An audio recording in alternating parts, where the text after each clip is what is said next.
Hello, and welcome to the May webinar from the IEA Clean Coal Centre. My name is Deborah Adams, and I'm Communications Manager here. Our monthly webinars are based on our technical reports, which are available from our website, www.iea-coal.org. Residents of member countries and employees of sponsoring organisations can download our reports at no charge after a one-off registration. You can find more details on our website. Today, my colleague Toby Lockwood is presenting the webinar on his latest research, which is on advanced sensors and smart control systems for coal-fired power plant. The report that this webinar is based on has been out for review and will be published in the next few weeks. If you have any questions during his presentation, please use the Ask a Question box at the top of your screen. Add your email address as well so that Toby can send you a fuller answer if we run out of time. Okay, Toby, over to you. Thank you, Debbie, and hello everyone. I'm going to start with a basic overview of the control system in a power plant, which usually takes the form of a distributed control system, or DCS. This is a hierarchical network starting with the sensors and actuators, such as dampers and valves, which monitor and interact directly with the process.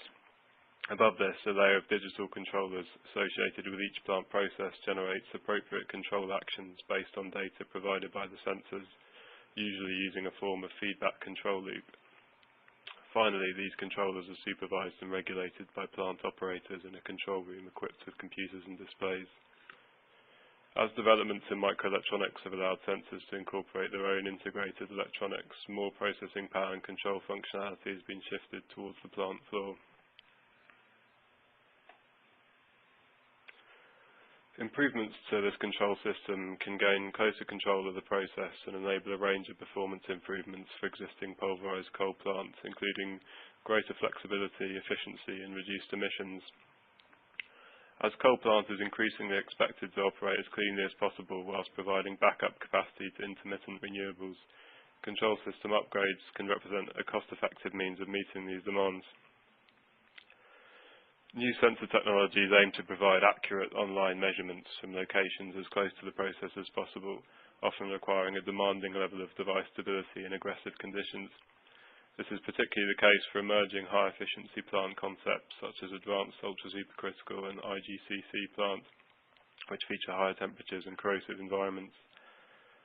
Besides the use of high-performance sensors, improvements can also be made to the computational algorithms used to process sensor information into a control response.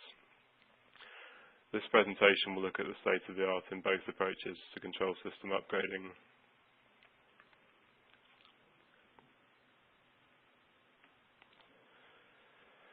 Control of the combustion process, in particular, is the focus of much of the drive to improve coal plant control, as it requires striking a delicate balance between high efficiency and low emissions, whilst also taking into account the effect of flue gas temperature on slagging behaviour and steam temperatures. Furthermore, due to the harsh environment in the furnace, sensor data can be scarce relative to other plant processes. The parallel approaches of increasing the amount of online sensor data available and making use of more advanced control algorithms have both been applied extensively to combustion optimization in recent years. To start by looking at sensor technologies, this schematic shows how a conventional pulverized coal boiler may rely on a limited amount of online data, mostly from sensors which are fairly removed from the combustion process itself. These parameters are labelled in black. The temperature and composition of the flue gas may only be analysed at the economiser exit, whilst the flow of coal and air may be monitored as total inputs rather than at the level of individual burners. The orange labels indicate the parameters which can be measured online with newer sensor technologies, where before these may have been only sampled sporadically or inferred from other data. These sensors are also placed increasingly close to the combustion region.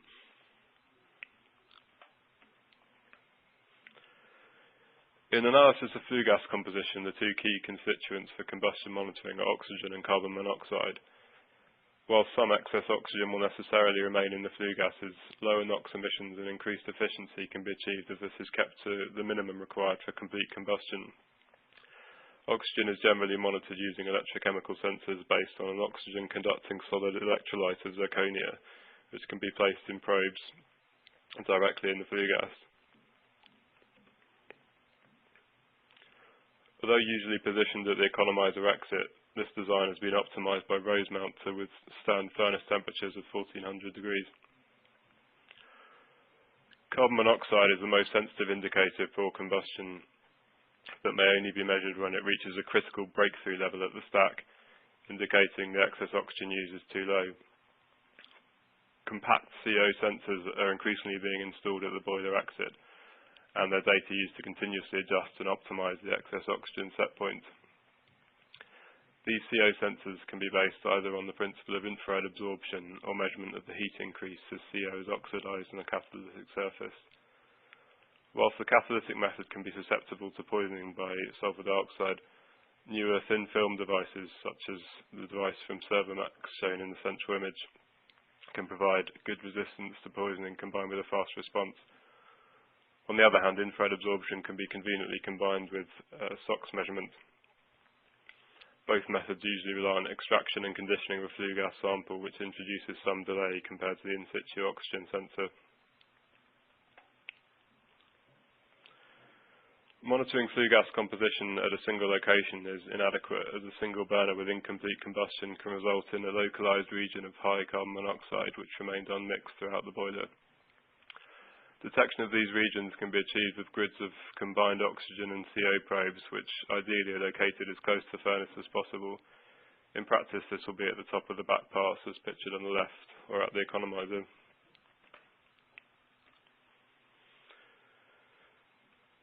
Tunable diode laser absorption spectroscopy is a newer technique which is highly effective, producing a complete two-dimensional profile of flue gas composition and temperature in a furnace region close to the burners. In the pictured system from Zolo Technologies, a laser transmitter and receiver pair placed either side of the furnace produce an absorption spectrum and a near-infrared spectrum across the whole line of sight, allowing highly accurate analysis of various gas compositions, as well as a temperature measurement based on a ratio of 2 water absorption peaks. A grid of these lasers across the furnace enables the 2D map of parameters to be generated. Although a relatively costly system to install, these systems have seen increasing deployment in coal plant due to their usefulness in furnace balancing and fireball centering in tangentially fired furnaces. Associated reductions in excess air and improved control of furnace temperatures can lead to efficiency improvements of up to 0.9 percentage points, in addition to reduced NOx and slagging.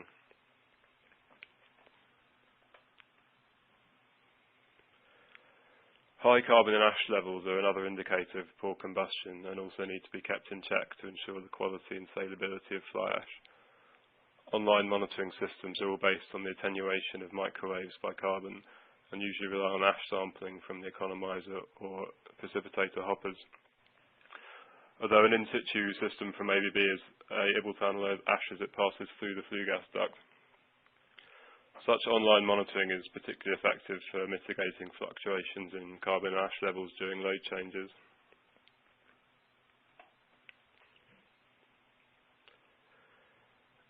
Accurate monitoring of the air and coal feeds to the burners can be just as important as monitoring the combustion products.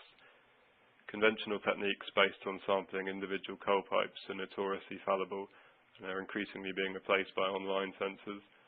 These usually employ a pair of electrodes which detect the electrostatic charge signals induced by the passing coal particles and correlate the signals at each electrode to obtain the time of flight of each particle between the two. Imaging techniques based on measuring the blur of particles in an image are an emerging alternative. Airflow can be measured with standard flow sensors such as Venturis or pitot tubes, and developments in these devices have been primarily aimed at dealing with particulate-laden primary air. Thermal mass flow meters are an alternative approach which avoid the introduction of an efficiency-lowering pressure drop. Combined online flow data from these sensors can be used to ensure even distribution of coal and air between burners and thus precise control of combustion stoichiometry. This furnace balancing can again lead to significant reductions in excess air and associated improvements in NOx emissions and efficiency.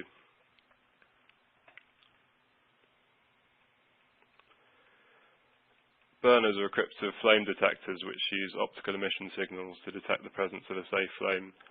The flicker frequency and wavelength of these signals can be further analysed to provide information on the quality and stability of the combustion process.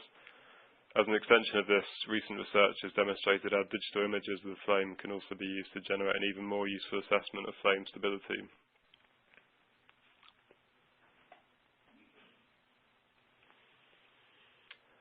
To now turn to developments in control algorithms, the principal challenge for combustion optimization is the highly interrelated nature of all furnace variables, meaning that altering one variable to achieve a desired response may have an unwanted effect on another parameter. For such a complex system, standard control loops based on a single input variable and a single output are inadequate, and a multivariable control system is needed which takes into account all the changes at once. Often known as advanced process control, this kind of computer software makes use of artificial intelligence and empirical models of the system to calculate the optimum inputs to achieve a set of goals at a given time. Such systems have been used in some form by the power industry since the late 90s, and several commercial products are now available, often coming ready integrated with coal plant DCS. Although first used in combustion optimization, they have also been applied to steam temperature and load control.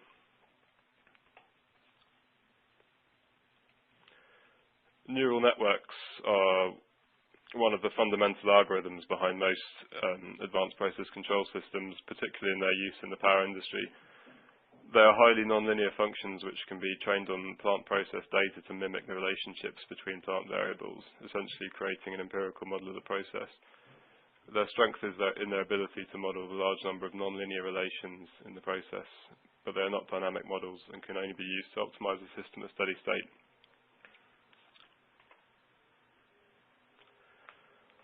For dynamic system modelling, model predictive control has emerged as an extremely powerful tool, particularly as computing power has become increasingly available.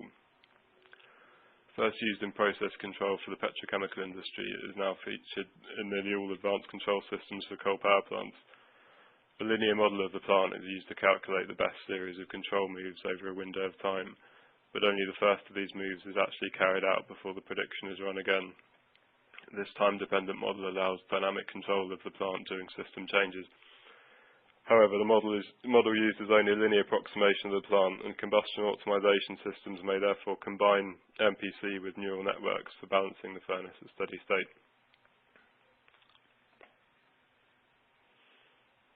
A number of combustion optimizers based on these advanced algorithms are currently available, with some of the most widespread products listed here.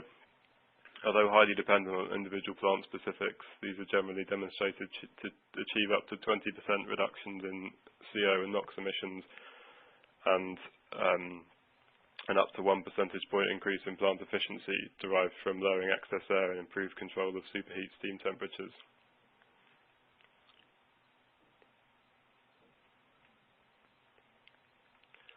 The full potential of combustion optimization algorithms can be harnessed by combining these systems with advanced sensor technologies such as Zolo-Boss or coal flow monitors.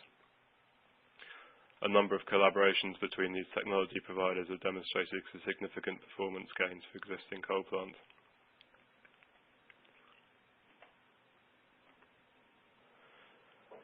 Optimization of soot blowing to remove slag from heat transfer surfaces was an early candidate for more advanced control procedures, drawing largely on another form of algorithm known as expert systems. As simple automatic scheduling of soot blowing operations can lead to excessive erosion in areas of the furnace, it is important to target soot blowing to when and where it is needed.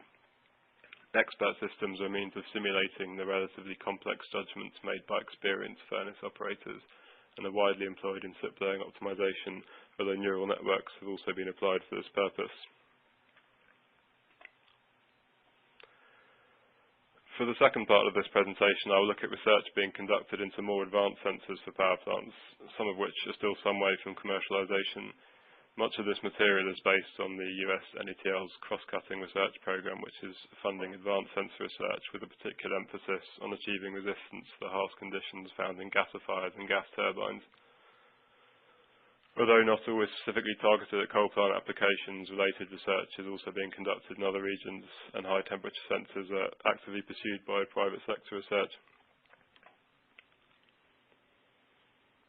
A principal theme in the NETL research programme in particular is the increased use of optical sensors and optical fibres for signal transmission and processing. Compared to conventional electrical wiring, optical fibres have the benefit of being unaffected by electromagnetic noise, high temperature resistance, and eliminating the ignition risk from electrical sparks. Optical sensing platforms typically measure a change in the wavelength intensity or phase of light and can be highly sensitive. Furthermore, sensing functionality for several important parameters could even be incorporated into the optical fibre itself, providing a robust miniaturized sensing platform. Examples of such fibre-based sensors include Fabry Pro interferometers, which are miniaturized interferometers able to detect the temperature or pressure-induced change in the dimensions of an optical resonance cavity, which is generally formed by a notch or hole in the fibre. Using sapphire as the fibre material allows their use up to 1500 centigrade, and they've already been commercialised by Microsensors for use in gas turbines. Fibre Bragg gratings are a periodic variation in the refractive index of the fibre which transmit light at a wavelength dependent on the strain and temperature experienced by the fibre. Although ideal for placing numerous sensors in one fibre, fabricating gratings which are resistant to very high temperatures is subject of research.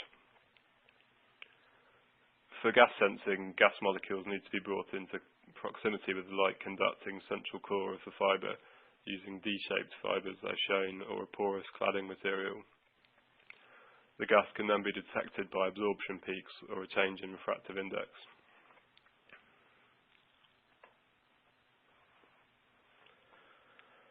A novel feature of optical fibres is that they can be interrogated in such a way as to obtain a profile of the variation in temperature or strain along their entire length. Known as distributed sensing, this has been demonstrated for detecting hotspots in gasifier walls which indicate degradation of refractory material, allowing for a predictive approach to plant maintenance.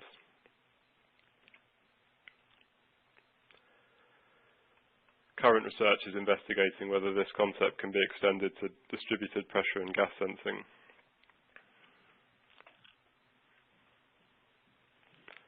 Another avenue being pursued in high-temperature sensor research is the development of miniaturized solid-state electronic sensors which can be placed directly into gas streams, particularly for gas detection.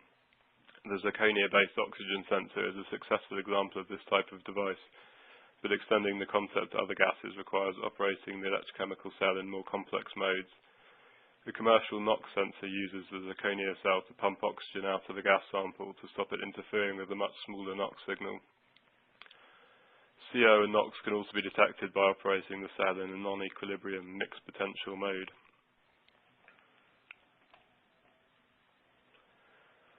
An even simpler solid-state gas sensor design uses a thin film of metal oxide whose resistance changes when exposed to oxidizing or reducing gases.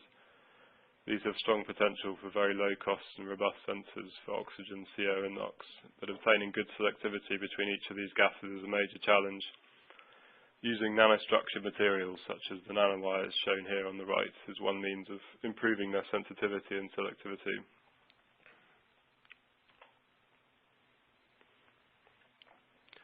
Already ubiquitous in microelectronic devices, silicon can also be used to fabricate solid-state sensors, but is not viable at higher temperatures. Silicon carbide is a more stable alternative which has been used in microelectromechanical pressure and temperature sensors, as well as gas sensors based on field effect transistors. Polymer-derived ceramics are a relatively new form of silicon carbonitrides, which have greater potential due to their compatibility with simple fabrication methods and a very high thermal stability. They have also been demonstrated in high-temperature sensors for pressure and temperature. An advantage of silicon-based sensors is that they can be closely integrated with signal processing electronics on the same chip.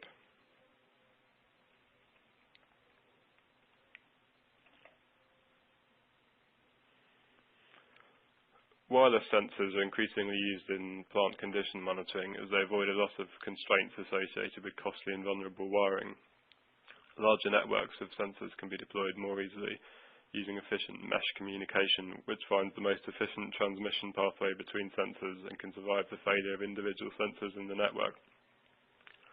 Wireless sensors can be battery powered, but there is considerable interest in self-powered devices, which can operate independently of battery failure and the need for recharging and replacement.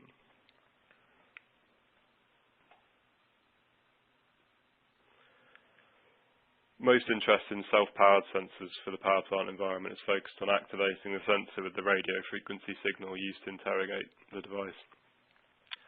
The interrogating signal is retransmitted with a resonant frequency which depends on the measured variable, using a transducer based on a dielectric or acoustic wave resonant cavity.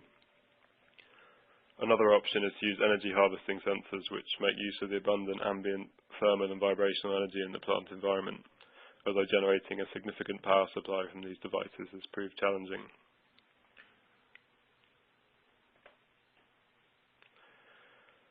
The development of large wireless sensor networks introduces the possibility of distributed sensor networks, which require self-organizing algorithms to optimize the data they generate. These algorithms are often inspired by biological systems like ant colonies, where complex behavior emerges from simple rules governing behavior at the sensor level. Individual devices activate or deactivate themselves to manage their contribution to the data stream whilst minimizing their energy consumption.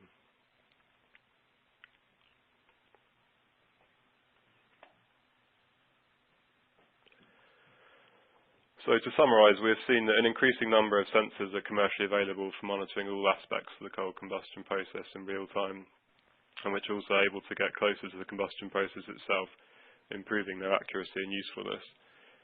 In conjunction with this, more advanced control algorithms are able to use empirical system models to perform multivariable control of whole plant processes. These two approaches can be particularly effective when integrated together in the control system. Research into a new generation of sensors has focused on miniaturized devices which are able to withstand high temperature environments, including optical fibre-based sensors and solid-state microelectronic devices for gas sensing. Wireless sensing is another important means of obtaining data from harsh or inaccessible environments, whilst also allowing larger networks of miniaturized sensors to be deployed. These networks will require new algorithms to organize and optimize the large amount of data generated.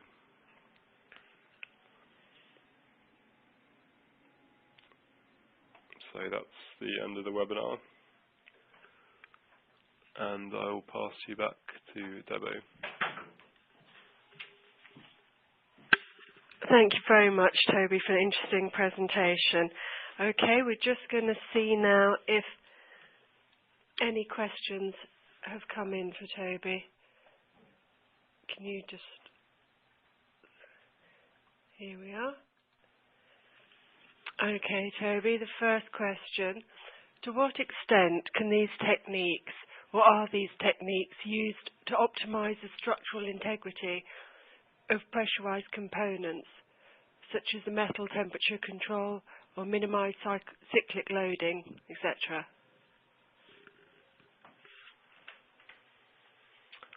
I think this question is referring to condition monitoring, which is an important use of advanced sensor technologies, particularly the high temperature devices, which I discussed in the second part.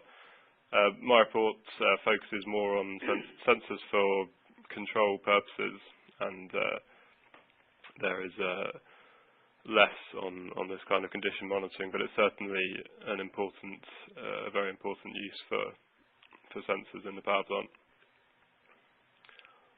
If you leave your email, I can give you a more complete answer. Thanks, Toby. And we've had another question come in. For the flexible operation of a coal or lignite-fired plant, where the wish is to maintain optimum combustion while the loading of the boiler rises, which sensor or control technology would be the best to apply in the first instance, and sort of bearing in mind the cost and ease of the retrofit?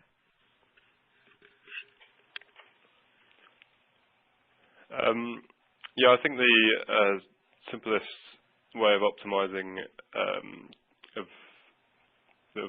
combustion is to install increased coal and airflow monitoring systems, as well as perhaps flue gas probes in the back pass. For truly enhancing the flexibility of the plant, you would also need improved flow sensors for the steam cycle, which I didn't address in this presentation. But if these can be combined with coal and airflow sensors, then significant improvements in flexibility being shown.